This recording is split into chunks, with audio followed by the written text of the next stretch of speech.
I just feel like talking tonight, man. So let's just watch a few videos and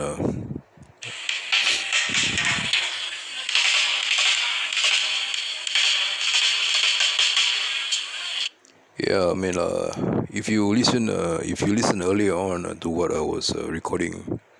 Anyway, I'm just gonna record myself.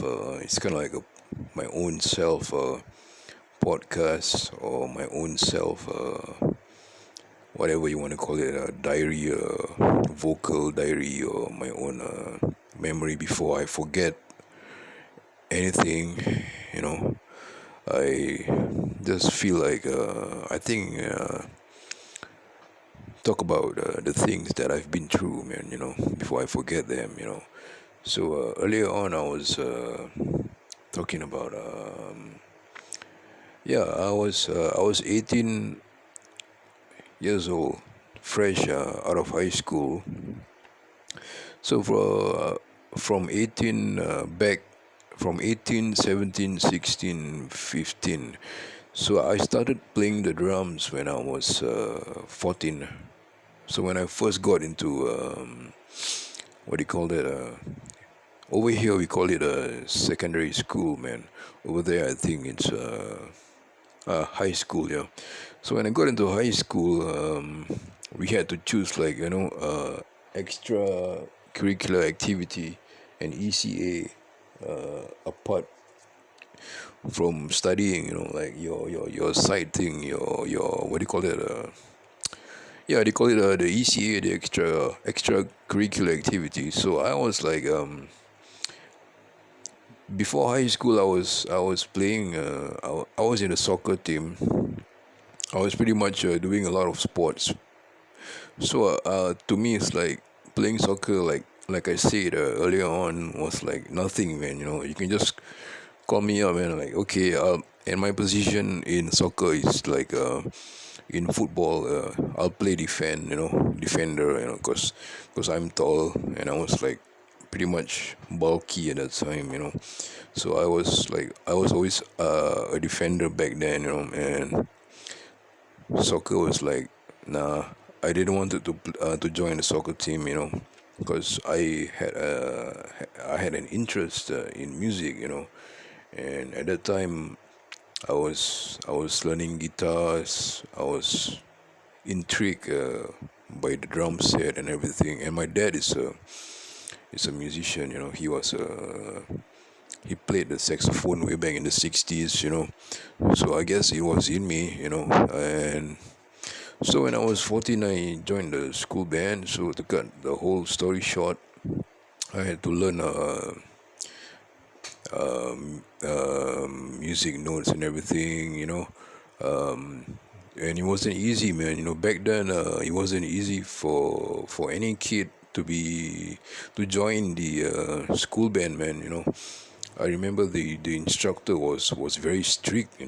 He was like strict Christian guy. Like he would look at you up and down. To make sure. He's the type of guy he can read like are you the bad kid or are you the good kid, that kind of kid. And I was like somewhere in between. Because I was hanging out with my neighborhood soccer kids. And I was pretty much listening to like EMF at that time, KLF, Snap, Vanilla Ice, MC Hammer, and Suicidal Tendencies, Metallica, Iron Maiden, you name it, man. Faith No More. It was like I was pretty much air drumming. Like when I go for family vacations, long bus rides, Metallica in my Walkman, man. Listening to Nirvana, Plateau, watching the cows go by. I'm like on a family vacation, that kind of thing. Like even before I got into high school, man. So I tried to audition for the high school, right? For the high school band, symphonic band, And then the instructor was giving me a mean look. He thought that I was like the bad guy, and I probably couldn't play anything. he thought that I was just trying to be cool or something like that, So what he did was, he gave us a pair of drumsticks. And he drew like one, two, three, four crochets and 1, 2. So it's ta ta ta ta ta 1, 2, 3, 4, 1, 2, 1, 2, 3. So he was doing the and he repeated that thing. So it's 1, 2, 3, 4, 1, 2, 1, 2, 3, 4, 1, 2. So it basically is ta ta ta ta ta ta ta ta ta ta ta ta. So you had to like look at that and like you had to play that thing. And then we had to try that, and everyone could play that, and then he took away that thing and he said, now you guys play that thing and keep in time, and so I think I remember Kelvin, my close high school buddy. Kelvin, dude, man, that guy is now teaching djembe classes for like $80 per lesson. And yeah, it's just somewhere in where I'm hanging out right now. We haven't met since like 20 years ago, and so Kelvin back then was like my high school buddy, man. And so he was there. He got selected, and I could play, man. I was just like easy breezy, man. So there was this other kid, like he was like not a bit quite sure, but he kind of, the instructor kind of liked the way he looked, I don't know why. So but when I played, the instructor was like, he was amazed, man. He was like, oh. And he was just being blunt, he was just like, he just threw it at me. He said, I thought you were the black sheep, man. He said that I thought you couldn't play, but you can play. And then I said, yes, sir, I can play it. And okay, you're in, man. And yeah, I mean, like, things back then were like very honest, blunt, like, if you're stupid, they'll just call you stupid, man. And yeah, so I got into the school band and everything. So when I was 18, I was pretty much with Kelvin. So Kelvin was always he was always writing drum solo parts for the drummers. So we had a drum circle going on in the high school band.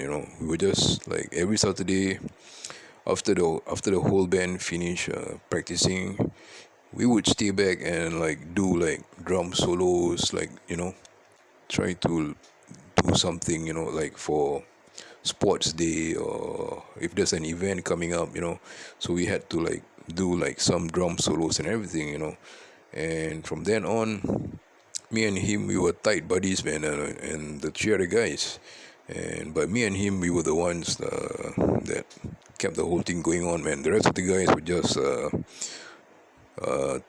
they were just there to just play, and that's it, man. Pretty much, I don't see much commitment there, other than me and Kelvin.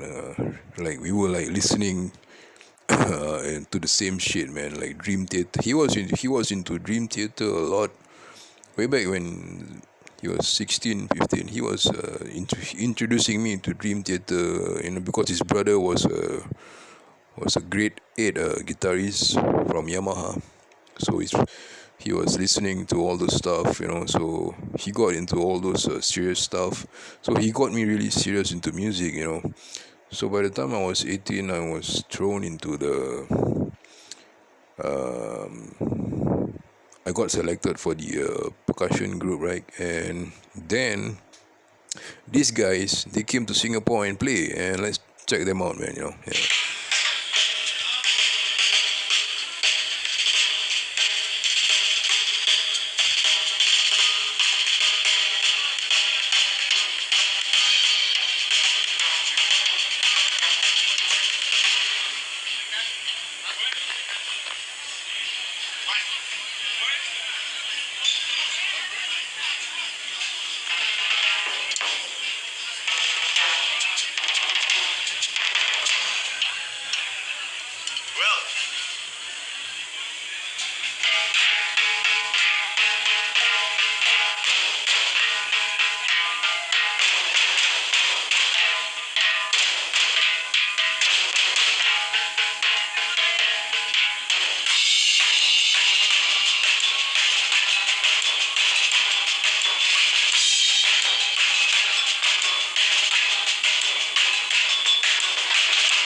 So you can see the guy on the extreme right.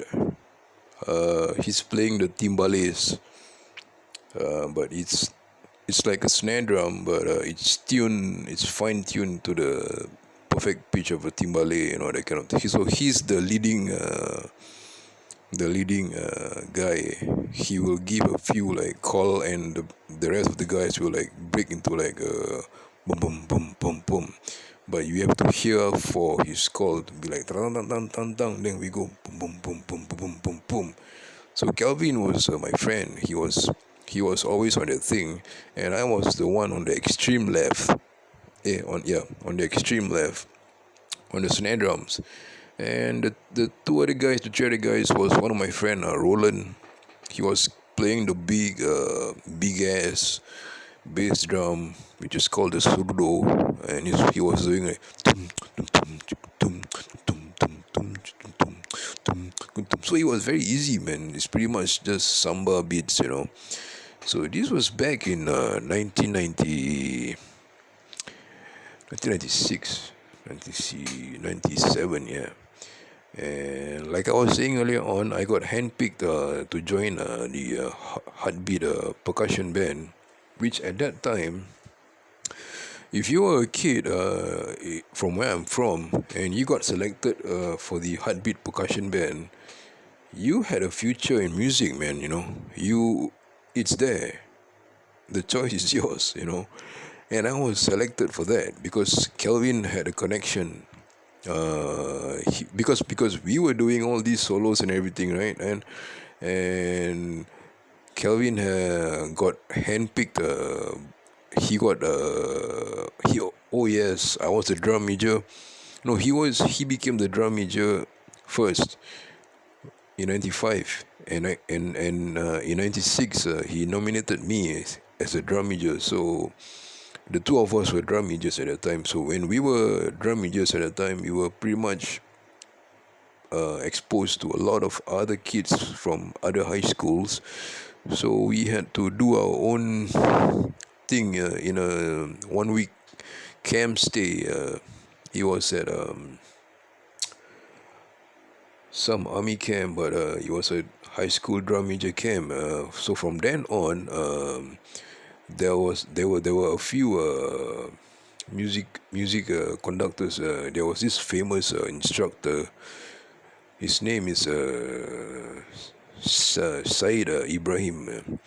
This guy has been around since the 70s. He's one of the Singapore local music pioneer drummers that's driving the drum thing, that's keeping the whole drum thing alive. Being a drummer, he's just keeping it alive, and you have to be like a good drummer. He's just keeping it in terms of sponsorships, your grades, your conducting and everything. So he was on the lookout. So Kelvin got picked up for the Heartbeat percussion ensemble. So Kelvin dragged me in. And if you got selected for that, right, you had to play like if there was a National Day event, or if there was some let's say St. Patrick's Day event, or there was a street carnival going on, like major sponsored thing going on, and you would get paid for that, man. Like each person would easily get about $100 per show, man. But you have to go for like maybe a month of practice, and then after the show you all get paid, man. So it was a starting point. So pretty much you were doing this whole thing, man. The bad boys Batukada. So things were different back then, man. It wasn't like right now, man. Right now, um pretty much the music thing going on, it's okay, man. Pretty much it's all right for me. But from where I'm from, if you want to play a big show, like a big show on a stage with like maybe 500 people coming to see your show, you have to be in a band with a reputation, and you need to have a rapport, and you need to go through like auditions and everything. And these guys who are auditioning, all these new kids who are like in their teens right now, are guys like me. I used to be in a band called Force, this famous band that's been around since the 90s. The vocalist is now one of the member of the council of the guys who's gonna audition the new kids, man. And I'm not really into all that, man. I think like I don't want to be that kind of guy, like, hey, you, telling all these young kids, like, like trying to mentor them, like, I have trying to mentor these kids, to sound like something else. They don't want to, because I remember back in my time, I never had to go through all that, man. All we had to do was just be ourselves, get our parts right, play well, and that's it. There was nothing to do with how you look, how you dress, whether you have any stage presence or anything. You basically, you that's about it. If you could play well on stage, you probably had that presence, and you'll be fine, man. You just have to play well, man. You don't have to be mentored, or you don't have to be taught how to sing or anything. Back during my time, it was more about rocking out, I mean, having a good time, and supporting each other, man. And even if your band sucked or anything, it's alright, man. We're just gonna like just it's okay. You just made a mistake there. It's alright, man. Nothing to be ashamed of, or I mean, like, yeah, mistakes happen sometimes. So yeah, so this was during my time, and then I joined the Heartbeat Percussion Band.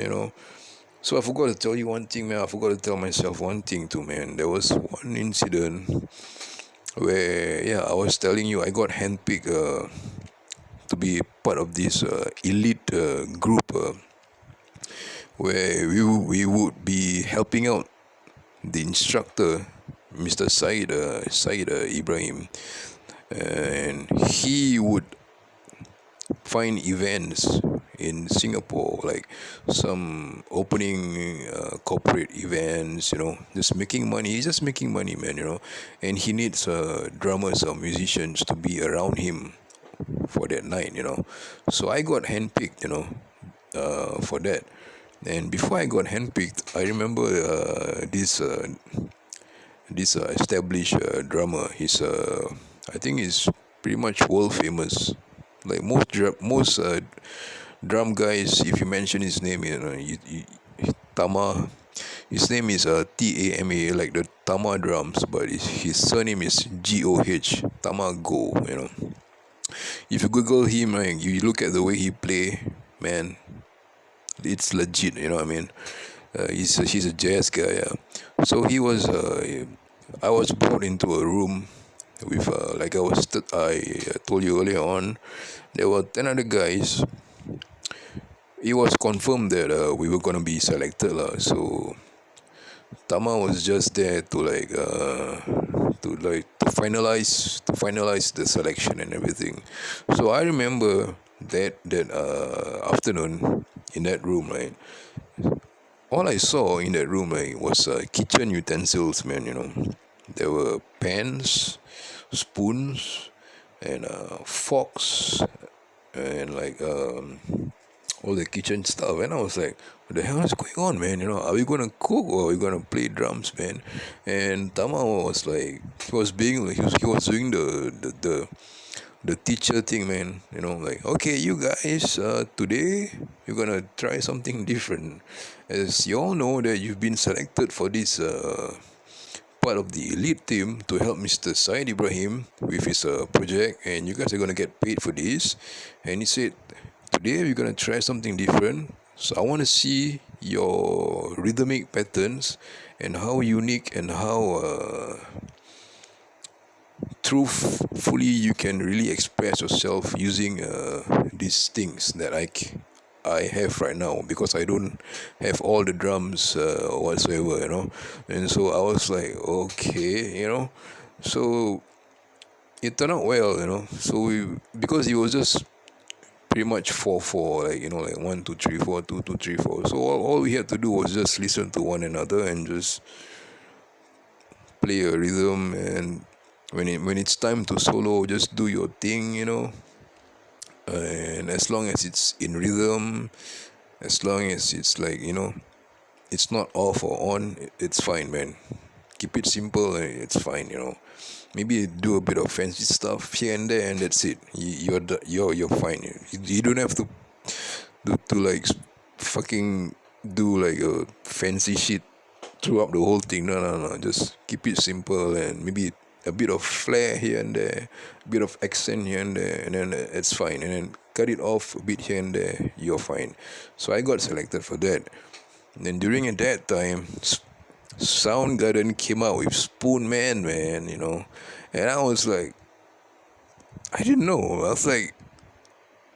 I wasn't even questioning myself. Like, hey, Spoon Man just came out, man. Soundgarden, and I was just in that room playing the spoon, and I got selected for the percussion thing, and so like I'm looking back right now at myself, I'm looking back, and I'm like, right now I'm like, wow, I was like living that thing, man, Oh, and I'm like wondering, were they singing about me?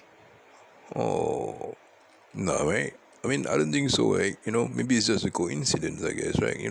And the song Spoon Man, right? Come together with your hand, save me with the rhythm or whatever, Yeah, I forgot the lyrics, man. Yeah, so yeah, I mean, Spoon Man, and I mean, I remember I played the spoon, but I saw the video at the time. I mean, that guy was awesome, man. I guess at that time it was a worldwide. It was in the air, I guess. The music thing. It was in the air. Everything was going in one direction. It was like everything was feeling that thing, and everything flowed together. You know what I mean. Everything was going along, man, and everything went together. Because I remember at that time we had like festivals like WOMAD, WOMAD, man, and WOMAD, like, you don't have WOMAD these days, man, maybe like in London or England, or maybe in places like in Brazil, WOMAD might still be around, but I remember back during my days, back in the 90s, every month on the 31st, there was always a WOMAD, man. It's like you can just like, yeah, and it's free, and it's right up on that hill on my picture.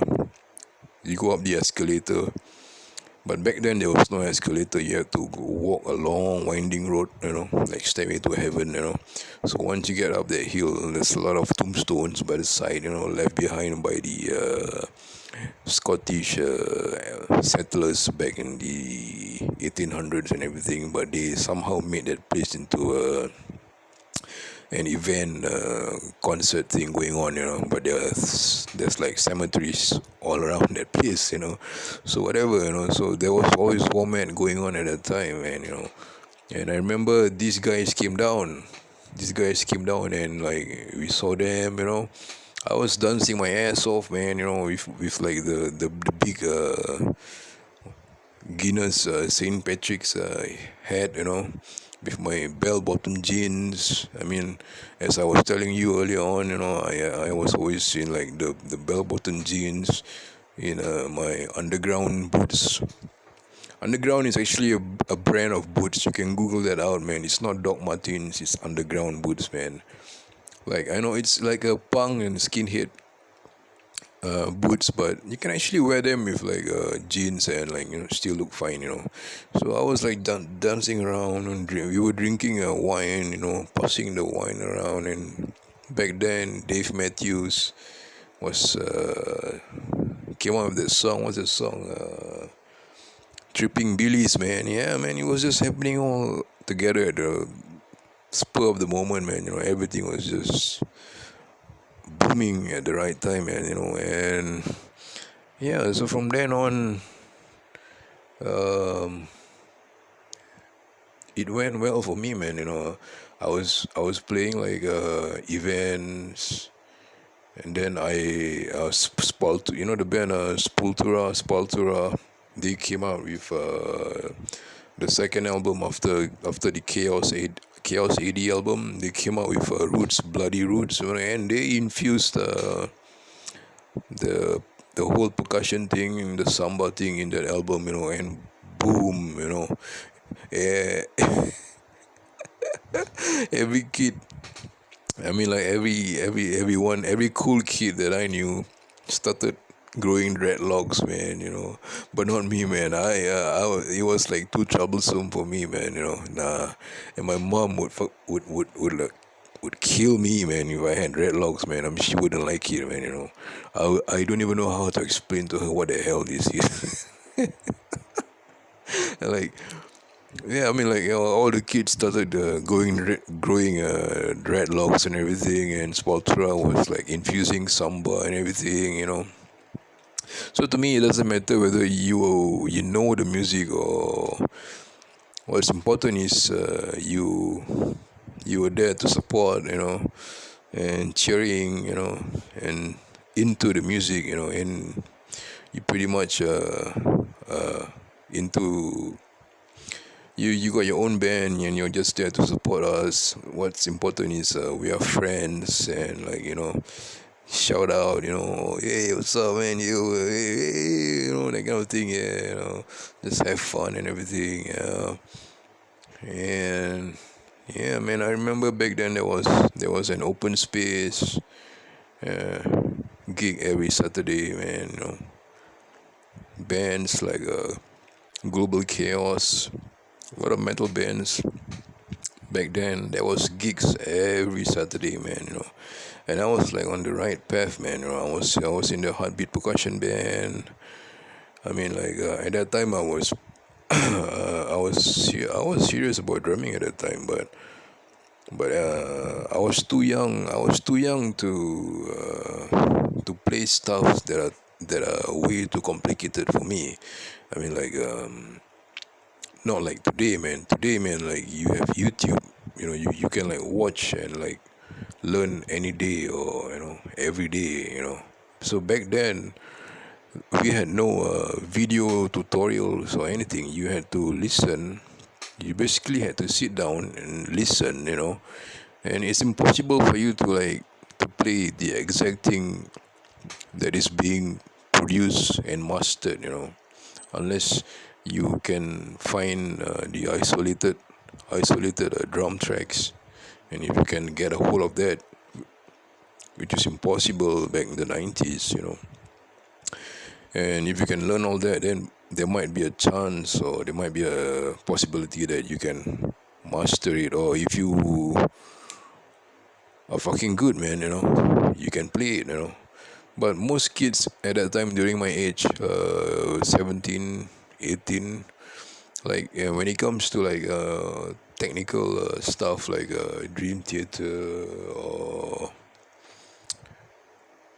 all that 7/4 timing, the 16 beats, triplets on the double pedal and everything. To us, it was a learning process for us, man. I mean, thank God for bands like that, and kept the whole music thing alive for kids to just keep on learning music, man. And yeah, and yeah, I mean, like there was still bands like Death, the band Death. It's one of the album, Individual Thought Patterns. The vocalist is Chuck. His name is Chuck. Forgot his other name. He died of he had cancer. He had a brain tumor, I think. The band Death, and that band is I started listening to that band when I was about 16. Yeah, I had a fishing buddy or cycling buddy. He would come over to my place, and my mom and my dad, like, they didn't care if I blasted heavy metal or black metal in the living room, because at that time we were living in a small house, and at that time the hi-fi set was the giant hi-fi set with the turntable on top, and mine was a Pioneer, so there were two cassette decks, and one CD player on top, with two large speakers, you can't find that anymore, man, so my one of my friend came down, my best buddy. He was the one who feed me all these death metal bands and everything, man, and if I wouldn't have met him, I would have met the other guy, and that guy introduced me to hardcore music, man. So either way, we would meet in the end, So yeah, back to what I was saying. The band Death. That was pretty much intense technical stuff, man. As a kid, at that time when I listened back, it was nice to listen to, but youth, the youth energy is so strong that I don't know how come, you could I was able to do the double pedaling like any other youth could do today, because and that was when Offspring, the band Offspring came out with the hit, with the hit album. What's that album? You gotta keep them separated, but I know there's one song called Nitro, and it's about the energy of the youth energy, man. It's like you are so young and you can play, man. So do it while you can, man. So at that time, I was double pedaling a lot, yeah, quite easily. Not like right now. Right now, I'm damn, man. I'm like 40. I've been playing like not really. I've lost contact with all of my heavy metal guys. All my guitarists, they kind of like softened down a bit. I don't know.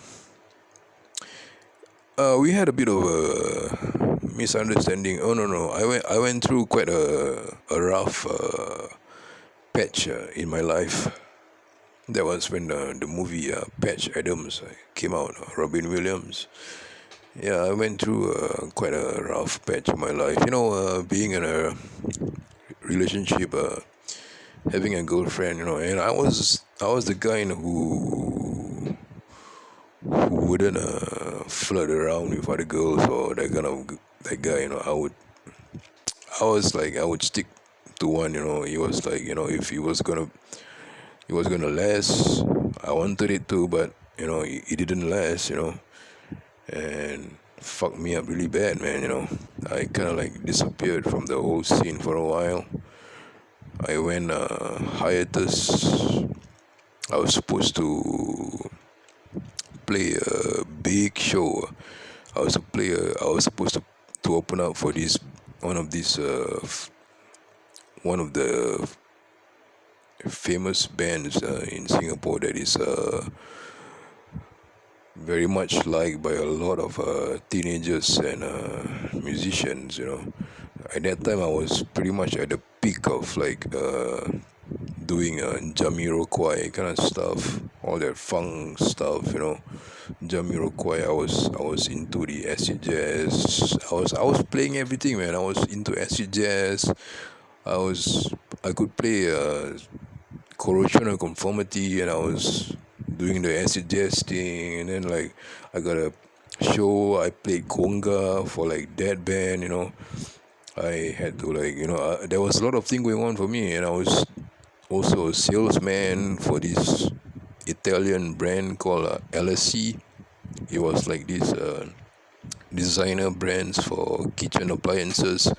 So I was pretty much like, wow, fun life, man. But sadly, my relationship didn't work out, and I kind of like felt heart heartbroken from that, and so I was supposed to play for that show with the band Stone Revivals. That was the name of the band, and it was a huge gig, and I didn't turn up for that gig, man. I just I went there, and they saw me. I said, yeah, yeah, yeah. I'll be there in a minute. I just need to get a few drinks. So I was in the club, and then I saw her, and she was with that guy, and this was actually an old story. Anyway, we are fine. I mean, like if I saw that guy or if I saw her, I'm not gonna put up an attitude or anything anyway. And this is my story anyway. So I was in the club, and I was telling the guys, yeah, I'll be over in a minute. I just need to get a few drinks. Need to loosen up a bit. I'll be fine, man. So and they look at me like he's always drunk, man. So I'm like, okay, yeah. And then I saw her, and she was with the guy, and I was like, oh man, my heart just kind of like dropped, man. Like in pieces, man. Like boom. And then I was like, oh fuck this shit, man. And my friend Jeff, who stuck with me since he gave me the Alice in Chains Sap album. He was the one who gave me the Alice in Chains Sap album, and since then we both stuck together, man. We were good friends. We were skate buddies. We were skate buddies, and we were just like Jay and Silent Bob, man. Me and him, and then I found my girlfriend, and then I got into the army, and then we kind of like disappeared for a while, for a few years, and then when I broke up, Jeff came and looked for me, man. He knew what's up. He knew what's wrong. He knew that I was going through a rough time, and then he said, "Hey, man, I know what happened, man. Let's just chill with me, man." And he always had like shit with him, booze, and I was like, all right, man. So from then on, that was it, man. Like I was in a band playing all that emo stuff, like Blink 182. Yeah, I was listening. When I was with my girlfriend. We were into all that, But I mean, like after the breakup, I mean, like it doesn't make sense to me, like listening to all that emo music, and then like you you become this person that I never thought you were, man. You've changed, man. You just wanna fuck everyone in the scene, man. And I'm like disappointed, man. And I was like, fuck Blink 182, because there was this TV show going on at that time, man. It's very complicated, man. There was Felicity and Serendipity, man. Going on TV at that time. And I remember at that time there was no MySpace, no Facebook, so everyone had blogs. A blogger. This was before 9/11. Yeah.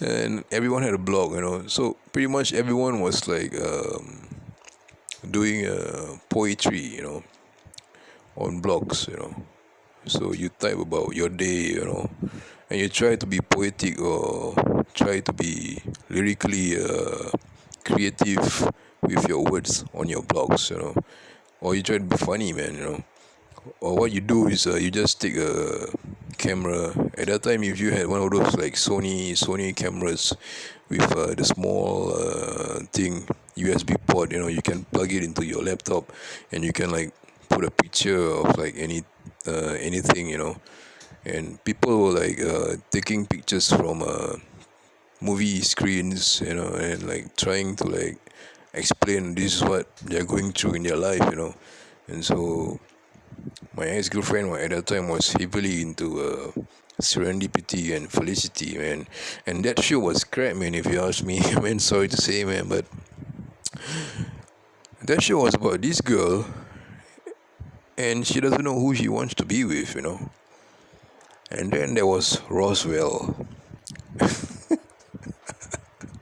and I swear to God, and after we broke up, I saw a UFO, man.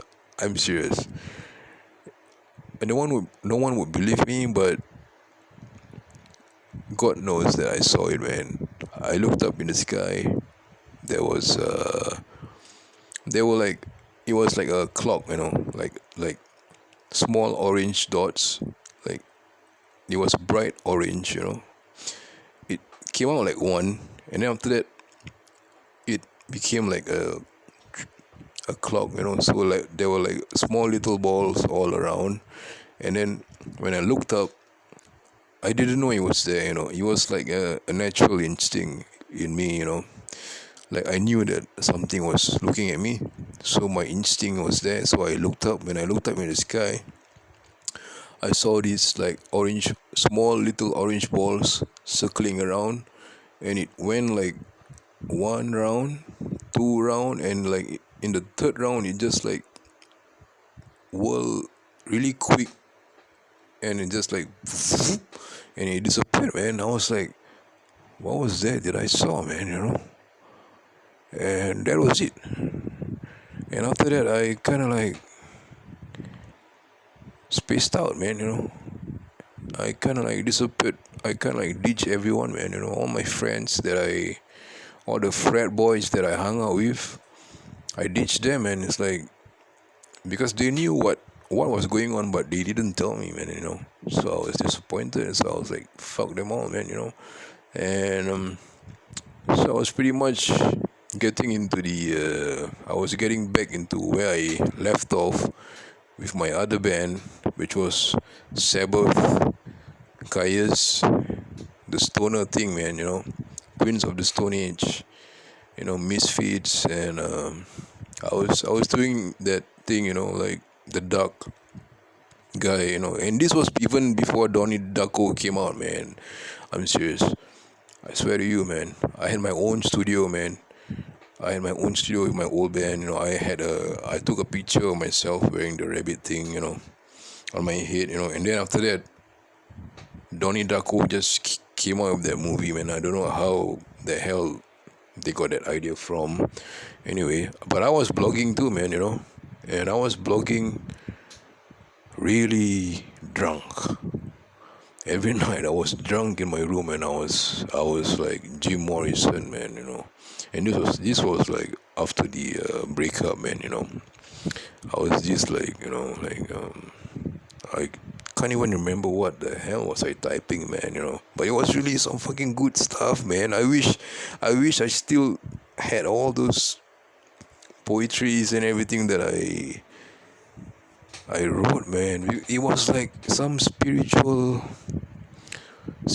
stuff that I was getting into, man, and that was how I got into the paranormal and everything, man.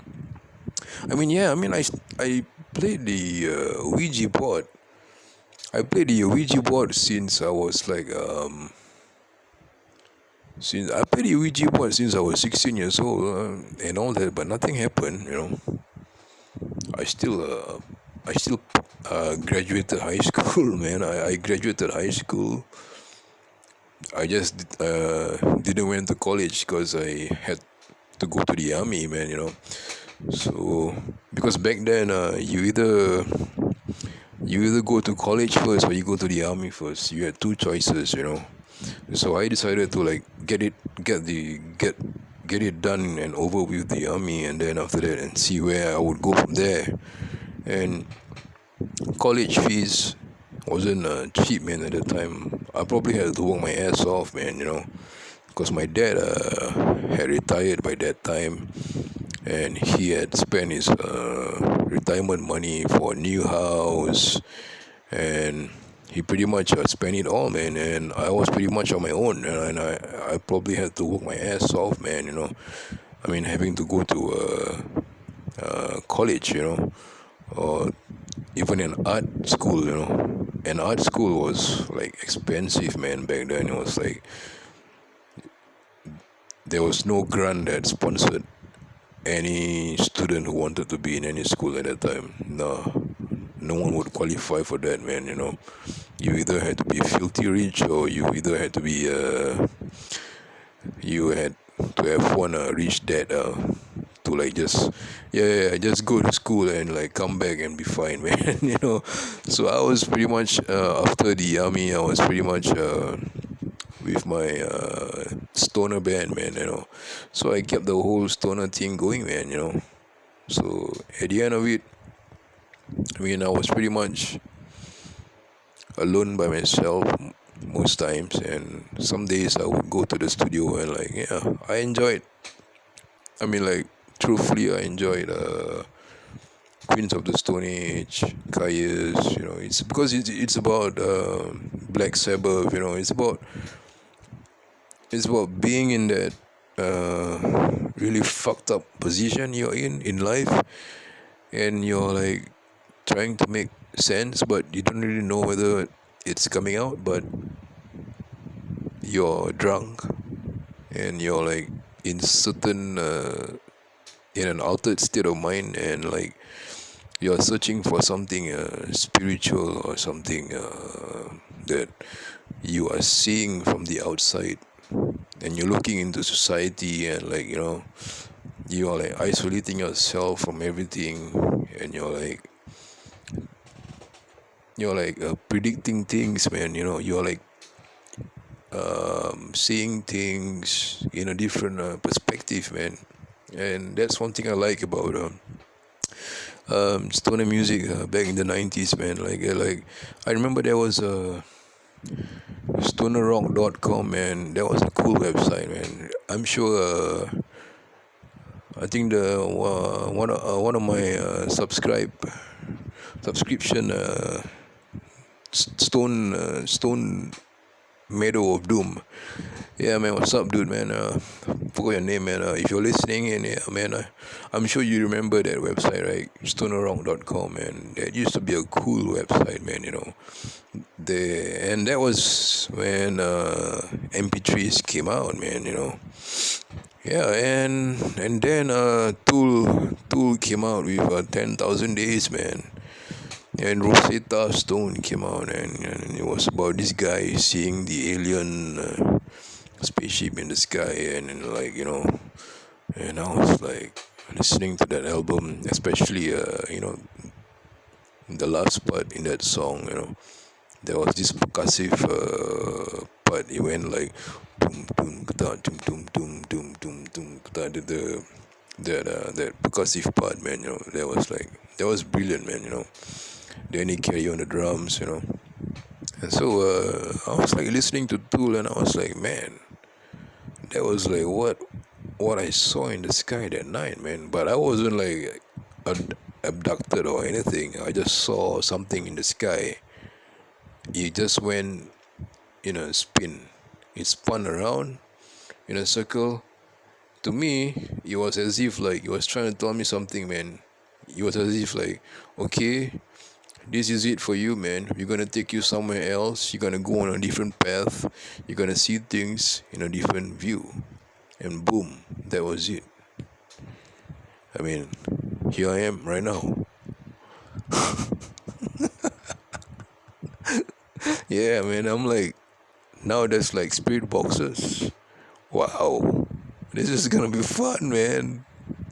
Yeah, I feel like I'm in the right place at the right time, and I'm okay, man. I mean, like, nah, I'm not getting into trouble. Never had a criminal record ever. Nope. Never been arrested before for anything. Nah, nah, nah. I was pretty much alone by myself. Even when during my darkest times, I was on that hill where all the festivals was happening. Smashing Pumpkins played just beside the freaking banyan tree, man.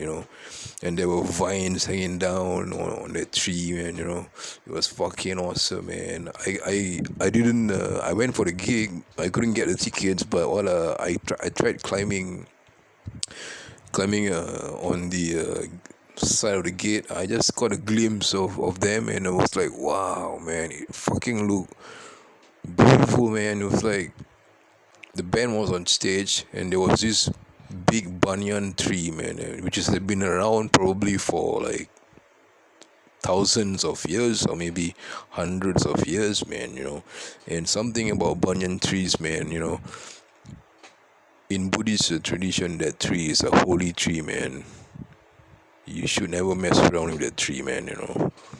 It is like some satellite to to the universe, man. It could send messages to spirits, and like,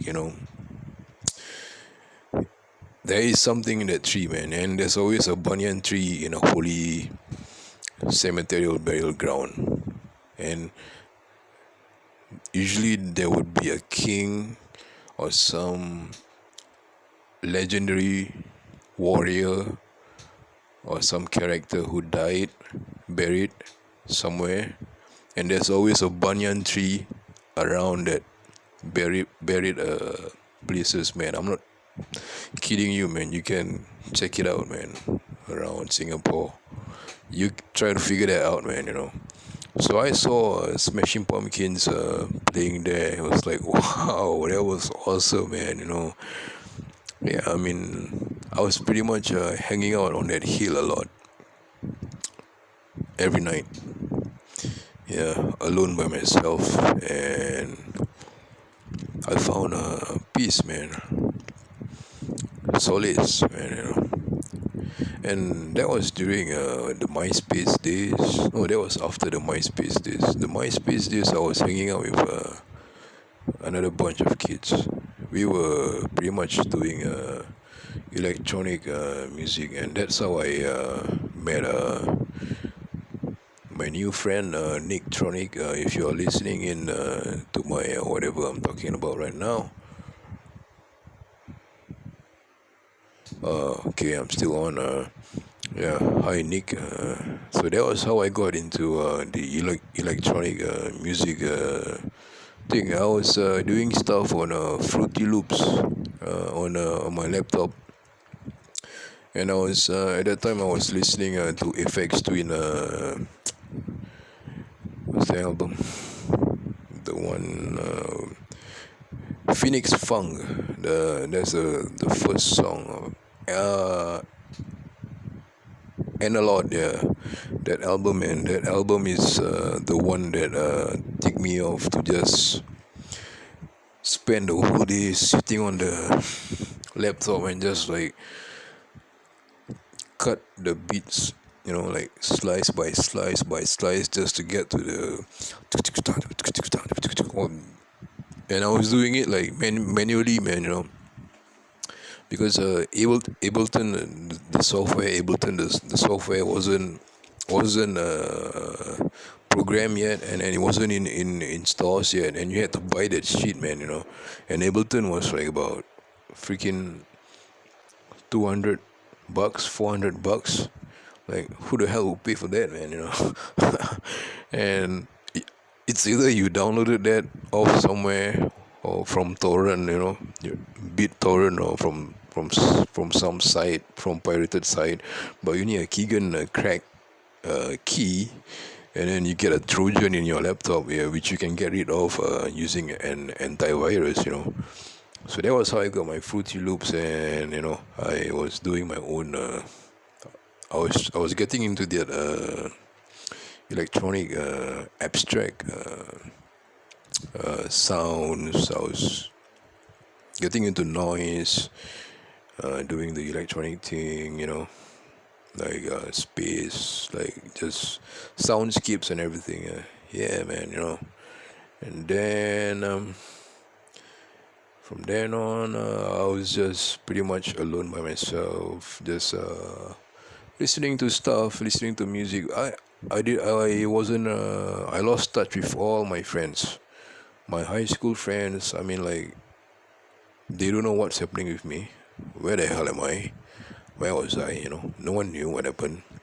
And all those people who knew what happened, like, were busy going on with their daily life, and they knew that I was still kind of like pissed off about what happened, and there was nothing they could do, man, And to me, it was a blessing in disguise, I guess, like maybe it was supposed to happen, and I went through the darkness, and I didn't falter. I stood there. It was like a scene from Enter the Dragon, when Bruce Lee he got locked up in that cave, and he just sat down there, man. You just chill, man. Like you're like you hit the bottom, you know. So yeah, there's gonna be a time for you to get up and dive back to shore. But in the meantime, why not just sit there and learn what you can learn in the dark, man? So I guess it was a blessing in disguise. I learned a lot of things there, man, alone by myself. With Jeff, yeah.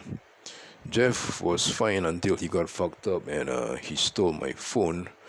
So we fought, and so I cut him off. And so if he's listening in, sorry about that, man.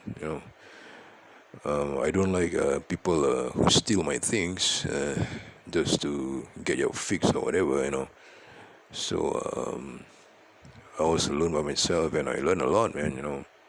So take it as a lesson, man. And I can be fun. I can be like,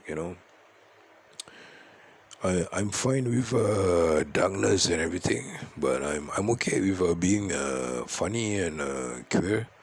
I still enjoy comedy, especially Jim Bro, because I can relate to him a lot, because I grew up watching his movies, and that was my time, man. Everything that he made a comedy about, I get it, man. Like probably kids today might call him Uncle Jim, same as me, and but I could relate to him, man. And I still do get like, I mean, like, thank God, man. I just got Netflix like a few months back, and like, I look at it. All right, it's not too bad.